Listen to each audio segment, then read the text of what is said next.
un nouveau paradigme apparaît, le SAS. Non, non, pas celui que vous croyez.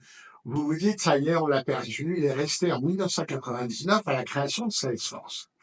Non, car si le SAS est bien vivant depuis 25 ans, le nouveau SAS pointerait le bout de son nez selon les oracles du marketing.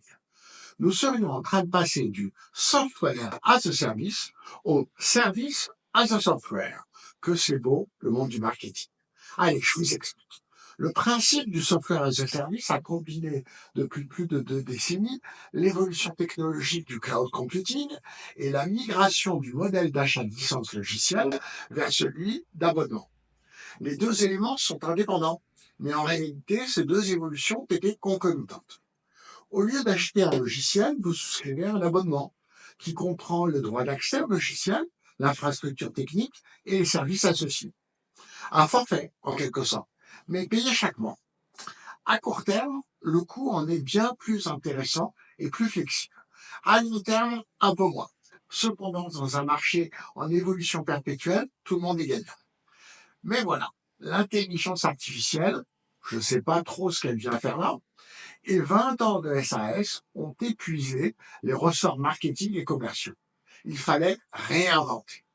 Et l'on serait donc en train de remplacer le SAS par le SAS. Le service as a software serait la combinaison d'une plateforme technologique et de services assurés par des humains ou des IA. Un bon exemple est le logiciel QuickBooks, très populaire en Amérique du Nord, qui permet à chacun de s'acquitter de ses travaux comptables et de ses déclarations fiscales. Ces derniers ne sont pas réalisés par le client, mais par un comptable qui utilise le logiciel, complété de ses compétences. Et dans le cas de QuickBooks, le comptable pourrait bien être une IA. Cela fait dire à certains analystes que le développement des agents intelligents conduit cette transformation du marché. Le client ne s'abonne plus à un logiciel qu'il utilise, mais à un service que lui rend une IA avec un peu d'humain parfois. Si l'on reprend l'exemple de Salesforce, un commercial humain entre les données d'un nouveau client. Puis les agents dans Salesforce créent automatiquement le flux d'actions, de propositions, de relances, de ventes. Les nouveaux SAS remplaceraient donc certains humains chez leurs clients. Tout ça n'est pas totalement nouveau. D'abord, désolé de reparler du passé, mais ça existe depuis la nuit des temps, ça s'appelle l'externalisation. Lorsque j'envoyais mes documents comptables à mon expert comptable et qu'il les saisissait dans son logiciel pour ensuite réaliser mes déclarations fiscales, c'était donc déjà du service as a software. N'allons pas réinventer des mots qui n'apportent aucune nouveauté, juste pour être moderne. Tiens, clin d'œil. Ils auraient pu faire comme la moderne Data Stack et l'appeler moderne SAS. Bon, plus sérieusement, la nouvelle donne vient de l'automatisation des processus.